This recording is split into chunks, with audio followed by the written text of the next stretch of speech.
What is going on? Welcome back to the channel. I am Rob and this is 1981's Top 5 Horror Movies. Top 5 Horror Movies, my personal choices. So you chuck down in the comments what you think of my top 5. I'm not going to full on go into the movies. I'm just going to tell you what I think is my top 5 and then you tell me what your top 5 was, and we'll keep doing this every week for every fucking year. Woo! I've been watching a lot of horror. Let's go to number 5. Number 5 for me is directed by Steve Miner, and this is Friday the 13th Part 2. They smashed out a sequel within the year, and good the fuck on them, because we got to see the birth of Jason at the end of the first one. Jason is here with a bag on his head. Baghead Jason.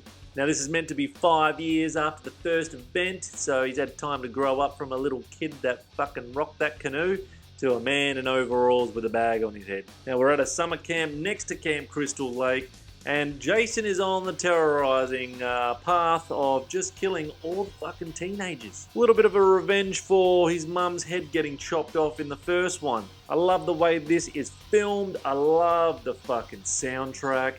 Everything about the Friday the 13th franchise I absolutely love. Favorite franchise of all time. This one is definitely number 5 on my list and one of my favorite Friday the 13th movies. It's definitely in my top 5. Love it. Let's go to number 4. Number 4, I've just done a review of a fair little weeks ago, back on Valentine's Day anyway. My Bloody Valentine, the original My Bloody Valentine. How could you not have this in your fucking list, man? Everything about this movie I absolutely loved. The guy with the fucking gas mask on, going around with the big pickaxe, freaking killing them in their head. You got the group of teenagers. Hey, Valentine's Day's been banned, so they all go drink down at the fucking mine shaft, and they decide to go down the mine. They take the cart and they go down the mine shaft, and then they all get knocked off one by one there as well, and up fucking at the house. The thing I like about this is it's actually got a fucking pretty good storyline. Pretty decent storyline when you watch the original one, and make sure you watch it. It's got a past, it's got the fucking present for the storyline, and then keep on going back. And then when you do find out who the killer is and why and what happened, it all makes sense. It's all filmed perfectly. I think everything about it. The kill scenes look fantastic as well. Have a watch of my full review, the breakdown. But this is my number 4, and if you've never seen it, please have a watch of this and put it on your list. Number 3. You know, number 3, a lot of people are going to have as their number 1 pick, but I'm still one of those people that watch this and go, it's fucking good. It's a real good movie, but it's definitely not my number 1. A lot of number 1s for people out there, and it's an American Werewolf in London. 2 American college students go for a backpacking walking tour in Britain. One of them gets bitten by the wolf. It turns into the werewolf. We get kills, we get blood, we get ghosts, we get fucking... The transformation, I think, is the biggest thing in this movie, where, his dead friend talks to him all the time, but the transformation of when he turns into the werewolf is just fucking pretty fucking genius. The way it's filmed. It's got a good storyline. It's got a good soundtrack as well, actually. It's got a very good soundtrack, more than I think about it. It is a very fucking good movie. It's actually an 8 out of 10 for me.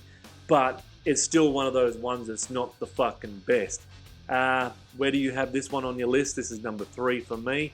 Definitely in the top 5. Let's go to number 2. Jamie Lee Curtis, you've made my list again. At number 2, we've got Halloween 2. Halloween 2, I thought, was another fantastic addition to the fucking Halloween franchise. A lot of people bag it and a lot of people love it. Me, I love it. I think this is fucking fantastic. He didn't die at the end of the first one. He can come back. He's come back, Laurie's in hospital, and it's Halloween in hospital. We might as well just call it Halloween in hospital. I love the way it's filmed. The ending, though, just in case you haven't seen it, the ending is a little bit silly. There's no way Loomis survived that, but anyway, you ever watch that and you tell me what you think. But anyway, number 2 is Halloween 2. Definitely worth having on the list there, and fuck, everything that is in your top 5 for each year, you should own. It should be in your collection. Is it in your collection? is your top 5 in your collection? Because if you're going to write down in here what your actual top 5 is, please tell me it's in your collection, because it needs to be in your collection. Let's go to number 1. And we all know what number 1's going to be. Directed by Sam Raimi, we've got The Evil Dead. How can The Evil Dead not be number 1? This is one of the greatest horror movies of all time. All time. This is my top 5 horror movies of all time. Number 1 for 81. For a low-budget movie, the way he has directed this and the prosthetics of all the zombies and the Deadonites and all that. 5 students, 5 friends, they travel to the woods and they go to this cabin, read from the Book of Dead, and it's all happening. We got The Evil Dead. Someone even gets rooted by a tree, for fuck's sake. A fucking tree. This 100% is one of the greatest horror movies or greatest movies of all time, the first Evil Dead. If you haven't seen it, Bruce Campbell is so fucking good in it. All of them, all 5 in the cabin are fucking fantastic. And the people that play the fucking demons, they're fucking so good. What do you reckon? Is that definitely worthy of number 1, The Evil Dead? I personally think so. I'm not going to bang on about fucking all these movies. What do you think? Top 5. You need to tell me what your top 5 is, and was Evil Dead number 1? Please don't tell me fucking American Werewolf in London was number 1. That's number 3 for sure. Number 1 is Evil Dead. Evil Dead. Right, I don't know if I'm going to do this fortnightly or weekly because there's a lot of movies I've got to watch through. But, and I didn't do honourable mentions. Honourable mentions of what didn't make the cut. So Howling almost made it, but just didn't quite get there in the top 5. Scanners was almost there as well. Didn't quite get there, but was very close. The Funhouse, also another one that I did a review on, which I think is fantastic. Almost made the cut there.